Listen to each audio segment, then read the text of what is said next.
বিশ্বে এমন এক পরিবার আছে যাদের হাতের পুতুল হয়ে আছে ইউরোপ আমেরিকার বাঘা বাঘা সব বিশ্ব নেতা। বলা হয় গত শতাব্দীর যুদ্ধ সংঘাত কিংবা শান্তির পেছনে অদৃশ্য ছায়ার মতো কলকাঠি নেড়েছে পরিবারটি। আর এই সবকিছুই তারা ঘটিয়েছেন নিজেদের স্বার্থ সিদ্ধির জন্য। প্রভাবশালী ওই পরিবারের এক ইশারায় তাসের ঘরের মতো ভেঙে পড়ত বিভিন্ন দেশের সরকারও। এই পরিবারেরই নিয়ন্ত্রণে রয়েছে বিশ্বের অর্থনীতি, খনিজ তেল, ব্যাংকিং ব্যবস্থা, এমনকি প্রযুক্তি ও ফার্মাসিউটিক্যাল জগতের বহু জায়ান্ট। তবে বিশ্বের অন্যতম ধনাঢ্য পরিবার হওয়ার পাশাপাশি সবচেয়ে রহস্যময় পরিবারের তকমাও জুটেছে তাদের। এই পরিবারের সদস্যদের খুব কমই দেখা যায় জনসম্মুখে। মিডিয়ায় নেই তেমন উপস্থিতি, নেই রাজনৈতিক দৃশ্যমান ভূমিকাও। তবুও তারাই যেন বিশ্ব রাজনীতির এক নীরব পরিচালক। ফাহিম দেওয়ানের প্রতিবেদন, বিস্তারিত জানাচ্ছেন আহমদুল্লাহ শিকদার। স্যান্ডেলিনা সো, রূপচর্চায় আভিজাত্য। বিশ্বব্যাপী এই অর্থ সাম্রাজ্যের সূচনা করেন মেয়ার আমসেল রথসচাইল্ড, যার নামেই আজকের আলোচিত রথসচাইল্ড পরিবার। 1744 সালে জার্মানির এক ইহুদি পরিবারে জন্ম মায়ারের। বাবা ছিলেন পেশায় একজন মহাজন ও সিল্কের ব্যবসায়ী। মাত্র 12 বছর বয়সেই বাবা মাকে হারিয়ে ছোট্ট মায়ার জীবনের কঠিন বাস্তবতার মুখোমুখি হন। নিঃস্ব বালক বাধ্য হয়ে পাড়ি জমান হ্যানোভার শহরে, যেখানে এক খ্যাতনামা ব্যাংকে শিক্ষানবিশ হিসেবে কাজ শুরু করেন তিনি। সেখানেই আর্থিক ব্যবস্থার জটিল কাঠামো, সুদের খেলা ও বিনিয়োগের কৌশল শেখেন। এই 1 বছরের শিক্ষা ছিল মায়ারের হাত ধরে বিশ্বের মোড় ঘুরিয়ে দেওয়ার মতো। অভিজ্ঞতা অর্জনের পর আবার ফিরে আসেন নিজ জন্মস্থান ফ্রাঙ্কফুর্টে। ইহুদি মহল্লাতেই খুলে বসেন ব্যক্তিগত মালিকানাধীন ছোট্ট একটি ব্যাংক।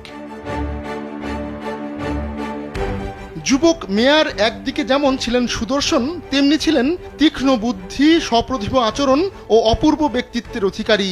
খুব অল্পতেই অচেনা মানুষকে মুগ্ধ করে ফেলতেন তিনি। এই গুণগুলোই ছিল তার ব্যবসার বড় হাতিয়ার। ধীরে ধীরে তিনি সমাজের ধনী, সম্ভ্রান্ত ও প্রভাবশালী মানুষদের নিজের ব্যাংকের গ্রাহক বানিয়ে ফেলেন। সেই সূত্র ধরেই রাজা উইলিয়াম হয়ে উঠেছিলেন মেয়ারের বন্ধু। রাজ পরিবারের অগোচরে পড়ে থাকা প্রাচীন শিল্পকর্ম ও মূল্যবান সামগ্রী তিনি সংগ্রহ করতেন সস্তা দামে, যা তিনি ইউরোপ জুড়ে বিক্রি করতেন অতি উচ্চ মূল্যে। এতে করে কেবল তার পুঁজি বাড়েনি, তৈরি হয় সাংস্কৃতিক আর্থিক প্রভাবের এক নতুন বলয়। ফলে ক্রমশ ফুলে ফেপে উঠতে শুরু করে ধুরন্ধর এই ইহুদির ব্যবসা। যখন ইউরোপ জুড়ে বেজে ওঠে যুদ্ধের দামামা, ঠিক তখনই ভাগ্য খুলে যায় মেয়ারের। নেপোলিয়নের ফ্রান্স একের পর এক আক্রমণ চালায় ব্রিটেন ও তার মিত্র দেশগুলোর ওপর। নেপোলিয়নের আগ্রাসন থেকে বাঁচতে রাজা উইলিয়াম পালিয়ে যাওয়ার আগে তার বিশাল পরিমাণ অর্থ সম্পদ পাঠিয়ে দিয়েছিলেন বন্ধু মেয়ারের কাছে। তিনি এই সুযোগ কাজে লাগাতে ভুল করেননি। চতুর মেয়ার কৌশলে সেই অর্থকে পুঁজি করে নিজের 4 ছেলেকে পাঠিয়ে দেন ইউরোপের গুরুত্বপূর্ণ 4 শহর লন্ডন, প্যারিস, নাপলস ও ভিয়েনায়। তাদের দায়িত্ব দেন সেখানে মার্চেন্ট ব্যাংক খুলতে, আর আরেক ছেলেকে নিজের কাছেই রেখে দেন ফ্রাঙ্কফুর্টের ব্যবসা সামলাতে। রথসচাইল্ড পরিবারের সবচেয়ে চতুর ছিলেন নাথান। লন্ডনে বেশ ফুলে ফেপে উঠেছিল তার ব্যবসা। এন.এম. রথসচাইল্ড অ্যান্ড সন্স লিমিটেড নামে একটি ব্যাংক প্রতিষ্ঠা করেন তিনি। 1811 সালে ইংল্যান্ড ফ্রান্সের যুদ্ধের সময় নাথান দক্ষতার পরিচয় দেন। তিনি প্রকাশ্যে ইংরেজ সরকারকে অর্থায়ন করতেন, আবার গোপনে নেপোলিয়নের কাছেও টাকা পাঠাতেন। দুই পক্ষকেই আর্থিকভাবে বশে রেখেছিলেন তিনি, যেখানে যুদ্ধ করত রাজারা আর মুনাফা কামাতো রথসচাইল্ডরা।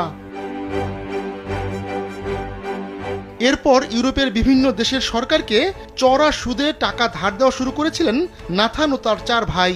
রাজপ্রাসাদে প্রজা বিদ্রোহের আতঙ্কে শাসকেরা নিজেদের সম্পদ নিরাপদে রাখতে রথসচাইল্ডদের ব্যাংকে অর্থ জমা রাখতেন। ধীরে ধীরে ইউরোপের খ্রিস্টান রাষ্ট্রগুলোর অর্থনীতি সম্পূর্ণ নিজের মুঠোয় নিয়ে নেয় রথসচাইল্ড পরিবার। এখান থেকে রথসচাইল্ড পরিবার পা বাড়িয়েছিল আমেরিকাতেও।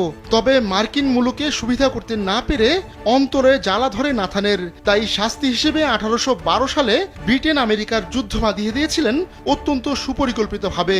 যুদ্ধ শেষে বিধ্বস্ত আমেরিকার অর্থনীতি চাঙ্গা করতে 1816 সালে গঠিত হয় আমেরিকার সেন্ট্রাল ব্যাংক, যার প্রধান বিনিয়োগকারী ছিলেন নাথান। এখানেই শেষ নয়, 1904 থেকে 5 সালের রাশিয়া জাপান যুদ্ধেও রথসচাইল্ড পরিবার বিপুল অঙ্কের ঋণ দেয় জাপানকে। যুদ্ধ বন্ড বিক্রি করে রাতারাতি কামিয়ে নেয় কোটি কোটি ডলার। এ যেন যুদ্ধ থেকে সম্পদ বানানোর নিখুঁত ব্যবসা। রথসচাইল্ড পরিবারের জন্য যুদ্ধ ছিল শুধুই লাভজনক ব্যবসা। তারা একযোগে দুপক্ষকে যুদ্ধের রসদ কিনতে অর্থ দিত চড়া সুদে, আবার যুদ্ধ শেষ হলে বিধ্বস্ত রাষ্ট্রগুলোকে পুনর্গঠনের জন্য দিত নতুন ঋণ, যাকে বলে এক হাতে আগুন ধরিয়ে অন্য হাতে পানি দেওয়া। এই কৌশলে দুই দিক থেকেই বিপুল মুনাফা কামাতো রথসচাইল্ড পরিবার। এক কথায় যুদ্ধই ছিল তাদের সবচেয়ে বড় পুঁজি।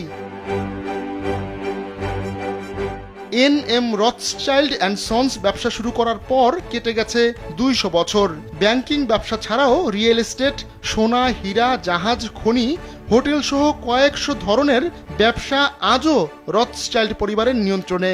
তবুও রহস্যময় কারণে সমাজ থেকে স্বেচ্ছায় নিজেকে বিচ্ছিন্ন করে রেখেছে পরিবারটি। সমাজ সেবামূলক অনুষ্ঠান ছাড়া ক্যামেরার সামনে খুব কমই দেখা যায় এই পরিবারের সদস্যদের। আহমদুল্লাহ শিকদার, কালবেলা।